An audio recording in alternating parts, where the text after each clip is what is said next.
overnight, we went $75,000 in debt on about 16 different credit cards to get this business up and going. And I'm allergic to debt, so this scared me, but I knew that what else are we going to do? We got to just sink or swim. We better get in here and do this. And we're hard workers. We can work.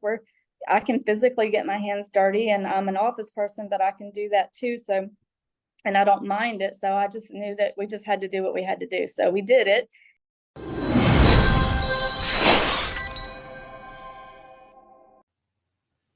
Good morning, everyone. I'm Destiny Dawn, and this is the Destiny Dawn Show. This morning, I give my full testimony to a group of ladies via live stream that we did with our Sisters Care group. It's a private Facebook group, and so I'll be sharing that with you now.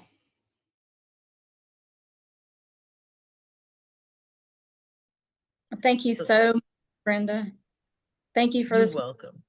Thank you, Sabrina, for inviting me. And it's just so wonderful whenever women can get together and lean on each other and share wisdom and stories and encourage each other. And that's what my YouTube channel that I'm starting is hopefully going to do, is to help women through this journey of motherhood and the brokenheartedness that comes with it, and is really coming in crashing waves these days. Well,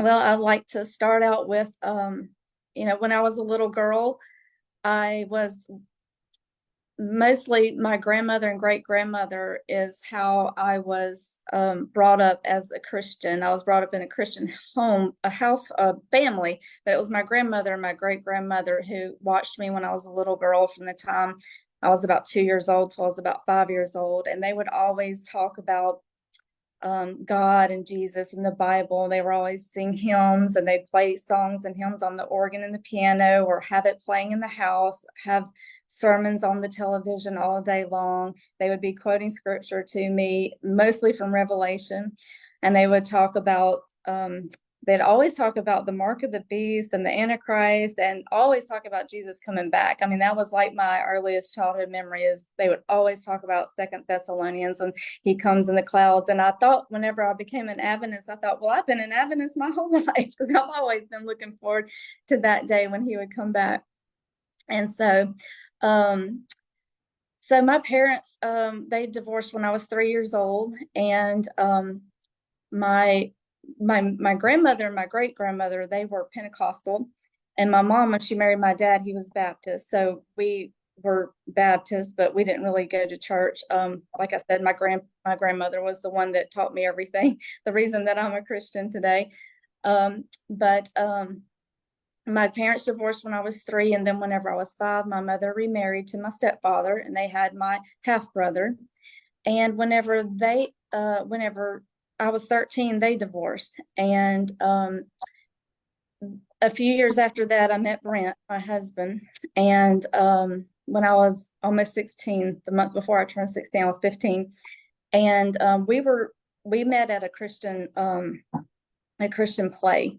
And it was like a walkthrough play. It was called Judgment House. They had put it on by the Christian radio station. And it was something that it was a witnessing tool that they used. So and so we met there, and then we realized that we went to school together. So we'd never seen each other at school, but he was a senior and I was a sophomore. And everybody knew us as Christians. I mean, we had a reputation as being the stand-up, Christians. Everybody called me the little Miss Goody Two Shoes, even though I didn't think that I was, but that's what they called me. And everybody at school knew that Brent was a Christian. And as an 18-year-old senior, one big thing that everybody knew about him was that he was still a virgin, and he did not mind that people knew that. He was, he was proud of that. He's like, this is the way I live my life, and this is what I'm doing. And he didn't mind the guys making fun of him or whatever. And I had always, wanted to keep myself for marriage as well. And my girlfriends always told me, well, you're not going to find a guy that saves himself for marriage. If you do, he's either going to be a nerd or ugly or whatever. And I said, well, if God said that we should, then that means that I should be able to find one too. So Anyway, a few months after we started dating, we got closer to each other and further away from God. We had taken our eyes off of him and put our eyes on each other. And then as soon as, not just a few months after I turned 16, I found myself pregnant at 16, and it was the end of my 10th grade year. And whenever everybody at school found out, they were saying, you need to stop this rumor that's going around because, everybody's saying you're pregnant and you need to tell them it's not true. And I said, well, it is true. And my friends were like, no, it's not. And I'm like, yeah, it is. And so Brent and I still live with the guilt, not the guilt, but the responsibility of knowing that. But even back then, the way we started our relationship was that we caused not only our friends, but our family to stumble, because there were people in our family who looked up to us as Christians, and our cousins and things, and just thought, well, if then Christianity might not even be real, because y'all were so like the stand-up people, and now this happened. And I tried to explain to them that we are all human and we do fall, and we have to get back up and keep going in the direction that God wants us to go. Nobody's perfect. But it was very embarrassing, and it was very difficult. It was a very hard thing to do, even though I was a very responsible person, and always taken responsibility. Like, I love responsibility, but it was still very hard as a teenager, and it was totally out of my plans. I mean, I was planning on going to college, and my dad had drilled that into me from the time I was 8 years old, and I just had let everybody down because that he thought, well, he said, no, nobody who gets pregnant as a teenager is going to even finish high school, much less go to college. So now you've ruined that. And just to show him, I was bound and determined to prove him wrong. So I did end up getting my GED. So I did not finish those last 2 years. I got my GED, and then I decided to go on to college then. So as a 17-year-old, and my baby was 4 months old, I decided to go on to college, and I was able to do that with Brent. Brent and I, we didn't get married until 3 years later, when he was right before his second birthday. And that was the very first trial that Brent and I went through together with our whole family before we were even married. And it was a very tough one. But knowing now what I'm going through now with our daughter, when I realized that back then, when I looked back on going through that, it totally helped me so much. It strengthened me so much to think back about that time when I was 16 and how God got us through that, because I didn't think I was going to make it through that. And to know that I actually am still here in order to live through this trial. I wouldn't even be here, that God got me through that trial so that I could to experience this one. And that just totally changed everything for me when I realized that. So it's these trials that we go through in our life that it's just constantly, life is a series of trials to make us stronger and to make us trust God more, because every time the trial comes, it's always a different situation or set of circumstances, and we always have to keep relearning to trust him, just like the Israelites, because it's like, I don't know how he's going to do this, I don't know how he's going to fix this, but we know who he is, and we know his character, and we know that he can and will do it. We just, now it's a whole nother set of we don't know how's he going to do it this time. And so after Brent and I were married, we had a daughter when our oldest son was about 3 years old. And then after that, we had another boy whenever our daughter was 15 months old. So she was only 6 months old when I got pregnant. So by the time that I was 21, I had 3 children under the age of 4 and under. So it was a lot, because I was still very young and I was still learning, and we were growing together with them. We were growing up with them, with our children. And it was very difficult for me, but again, I took on responsibility really well. So but still, you're very young at that age, and there's just a lot to learn. And so the next big hurdle, the next trial that Brent and I went through was whenever I had gotten pregnant, he had taken a job working at the detail department at Joe Buller, the auto dealership, because he liked working with cars. And so he he had worked where at the senior year you can work in the shop, and he had the shop class where you can go in and you can do like polishing and waxing and things like that. So he had learned that, and he really liked being around cars. So he decided to go take this job in the detail shop with working on the cars. So he did that for a few years, and then he got a job as a welder's helper, and then he went on and got a job as loading trucks on the dock with Averitt Express, one of the trucking companies. And it was there that he had an on-the-job injury. And so he ruptured some disc in his neck. And not only did he lose his job because of it, because he couldn't do that anymore, we lost our livelihood, basically, is what we felt like, because my husband is not an office person. He doesn't do computer and all that. He's a hands-on person. He works with his hands. That's what he knows. That's what he loves. And to think that he couldn't lift anything heavy anymore, that's all that really, that he worked with his body and he wasn't going to be able to do that. We felt really like, what are we going to do? We have these little children. At the time we had, they were like 3, 4, and 9, 8 or 9.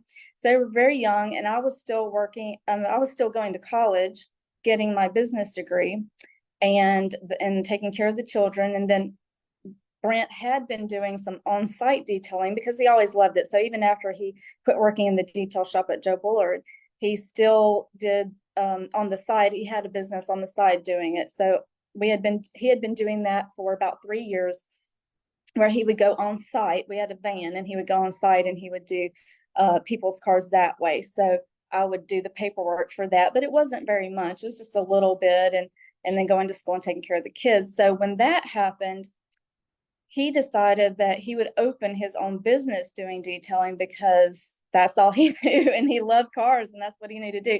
So he did that, and it was very scary because we had little children, and now we were opening a physical location with rent and employees to pay. And overnight, we went $75,000 in debt on about 16 different credit cards to get this business up and going. And I'm allergic to debt, so this scared me, but I knew that, what else are we going to do? We got to just sink or swim. We better get in here and do this. And we're hard workers. We can work. I can physically get my hands dirty, and I'm an office person, but I can do that too. So, and I don't mind it. So I just knew that we just had to do what we had to do. So we did it. And a year later, we were facing bankruptcy. We were on the verge of losing everything. And so that is another testimony that I have, where God stepped in and made a way for us. I call it the Red Sea experience, where he made a way, and miraculously we were able to buy this piece of property. I think it took us like 2 years to buy it. It was really crazy, but we were able to get a piece of property that had our home and business together. And that's what helped us survive that. And we were able to not have to file bankruptcy. And that is still the place that we are at now. And so it really helped us survive a lot. And then so that was a huge, huge experience that really helped me trust God. And I thought after that, like, I could never not trust you after this. We always say that, and then something new comes on. So just a sidestep here is that in 2008, I didn't want to live at a business. It's a nice house. It's a nice place. But it wasn't like my, home I chose. I didn't choose it, I'm like, I had to do this, but it was a blessing, and I was happy for it. But, I wanted like a real home in a neighborhood where the kids could play, and I wanted to be able to, just not be at work all the time. I mean, that was the bad thing. We were at work all the time. And so when we went big, and we got this brand new big house, way too much that we shouldn't have done, and a brand new car. And then we bought another business. I had we bought a tanning salon because I was trying to help pull us out of this. It was in 2008. And I thought, oh, I'll try to help have something else that we can do in case this doesn't, isn't going well, like some supplement. But you never just go buy a business to supplement. You have to do that way ahead of time. But I learned a lot of things. And so after that, we ended up that was the second time we almost had to file bankruptcy. So we had to give up the new house, the new car, the second business, move back into the shop home, which we were grateful for at that point. But whenever you start losing everything and you're facing bankruptcy for like the second time of facing it, you're really very open to listening. So I was really listening to God, and I was really like, what do we do? What do we do? So every day I would just sit there, just like, being very open, and you're very teachable and trainable at that point whenever you've lost everything. And that was when the big crash happened in 2008, and it was just not a good time for anybody really. But when that happened, I started, this is the part with this next trial really wasn't a trial. It was more like these other things were trials. They were things that happened to us that weren't good. But this next thing was more like a good thing. It was an opportunity, but it was something where we were facing a decision, kind of like at a crossroads, like, okay, which way are you going to go? What are you going to decide? And that's whenever we found Adventism and we became Seventh-day Adventists, we were faced with a choice of how are we going to take this new truths that we've learned, or what are we going to do with this information? And I stumbled upon it because I wasn't even looking for anything spiritual. We were really looking at the dollar crashing, and I was into finance and trying to figure out what was the economy looking like. And I stumbled across a YouTube video by David Asscherick, and the name of the video was The Absolute Unavoidable Identity of the Antichrist. And so I was like, nobody knows who that is. I mean, my grandmother, we've talked about this for years, nobody knows who that is. But the confidence, of that title just got my attention. I'm like, wow, I'm really curious. I got to listen to this. So I started listening to it, and like halfway through the video, I was like, wow, this is true. This is truth. I mean, this sounds like truth. It has the ring of truth to it. And so I watched every video of his that I could get my hands on for 2 weeks. I ate, drank, and slept that. And I did my own research, looking at other things online, going back into history and looking at things and everything that I could do to figure it out. Because at that time, we had now an 11, 12, and 16-year-old. So if we started putting our family that is just now coming into like teenagerhood, like a really important time of their life, if we started putting them on a trajectory that was completely opposite of what we had grown up understanding and believing as Christians, I mean, this was going to affect their future. This was going to affect their life, their families. And we knew that we didn't need to get this wrong. I was very, very serious about it, took it very seriously. But when you're faced with something like that, you've got to make a choice, and you've really got to get down and study it. And whenever I finally told my husband after 2 weeks, I told him, I said, oh, I'm sorry, I'm going to have to plug my phone in. I told him after 2 weeks that, I'm sorry that this is what I'm going to do. I presented him with all the information, and I said, I understand if you don't want to do it, but this is what I feel like I need to do. And he agreed. I couldn't believe it. It was like all of a sudden he was like, yes, this is good. This is true. This is what we need to do. So we decided that, as the fourth commandment stated, that we would start going to church on Saturday. And God really prepped me for it, because he helped me to see, I'm sorry, you guys. He helped me to see that a few years before, or during that time when we had just about lost everything, he had helped me to know that I started watching Ray Comfort, if y'all know who he is, and he really talks about the 10 Commandments a lot. And that really prepared me for learning the seventh day truth, is what I call it. That was our other testimony. And I have that on video too, where I've talked about the seventh day truth. So, and so we ended up becoming Seventh-day Adventists. And what we really loved too was that they had a health message. And that was just amazing to us, because God had already put us on this road where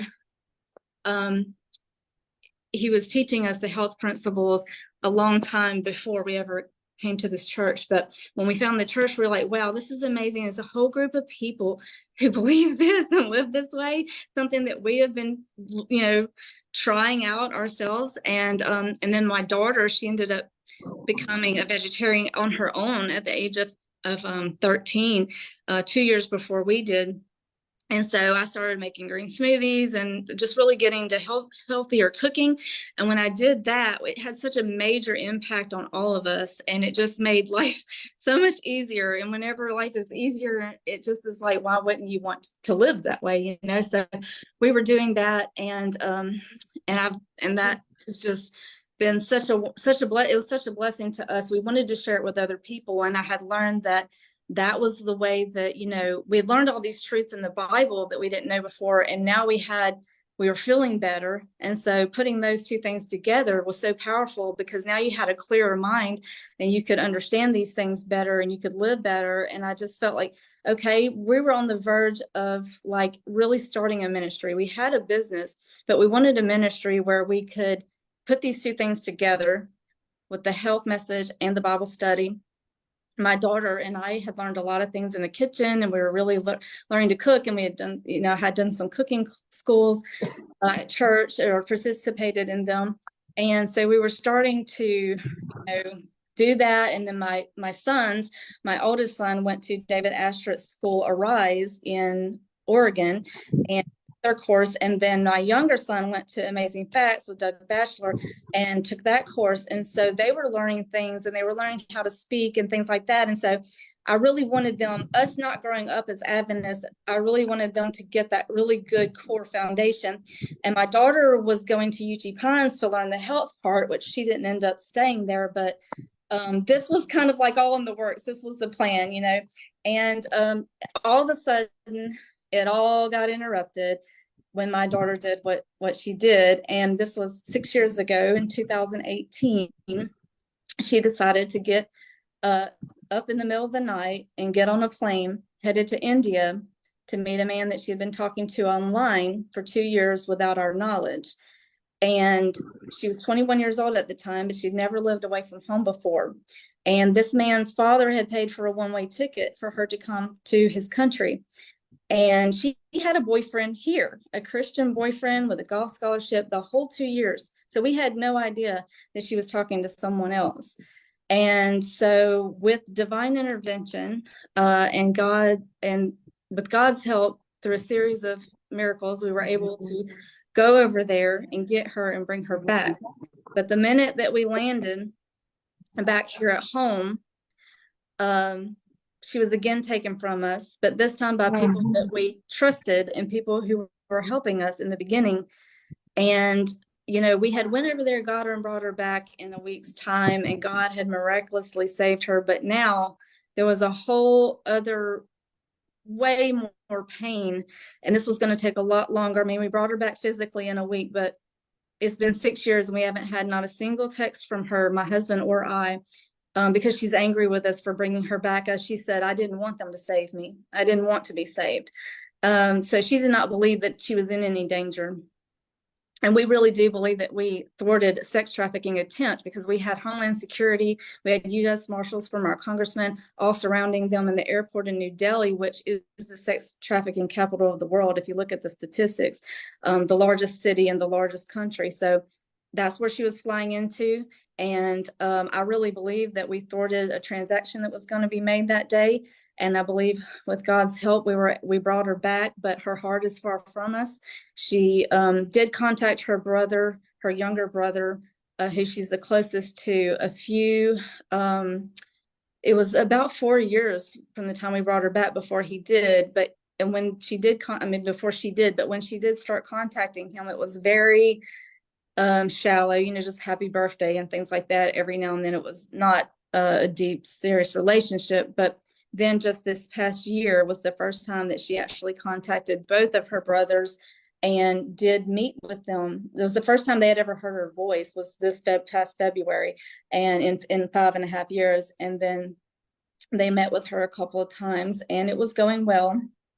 And then when this book came out, which I was already in the process of finishing, by the time she had contacted them, I was just literally going to finish the ending when she contacted them. And now that the book is out, she's cut them completely off again. It was kind of back and forth, but she's blocked them on her phone and all social media. because they didn't tell her about it, which I begged them to, but they didn't want to. So it's all in God's hands, the way that this is going to go and play out. But because of some other things that are going on and how long it's been, I just knew that I was hoping that she would come back and we could write the ending together. And I guess that's not how God has seen fit for it to go, because she's been through so much powerful influence that it's just going to take a big miracle. I know he can do it, but a big miracle to bring her back to us mentally and emotionally in a relationship. Because at this point, I'm just like, I don't think she'll ever come back without some kind of huge intervention. And I just feel like I need to go ahead and tell this story. It needs to be told. Her and I never got to talk about it. And I hope I don't lose power here. I've got it plugged in, but anyway, I just feel like I need to just tell it to prevent this from happening to other people, and also to be able to help them if it has happened, or whatever things that other mothers are going through with their children, whether it be empty nest syndrome or assault or estrangement, which is what we've been going through, or any of these attempts at sex trafficking or anything like that. I want to be able to create a community of women, mothers, that can be there to share wisdom and lean on each other, and just hopefully help, give the warning signs of these kinds of things happening.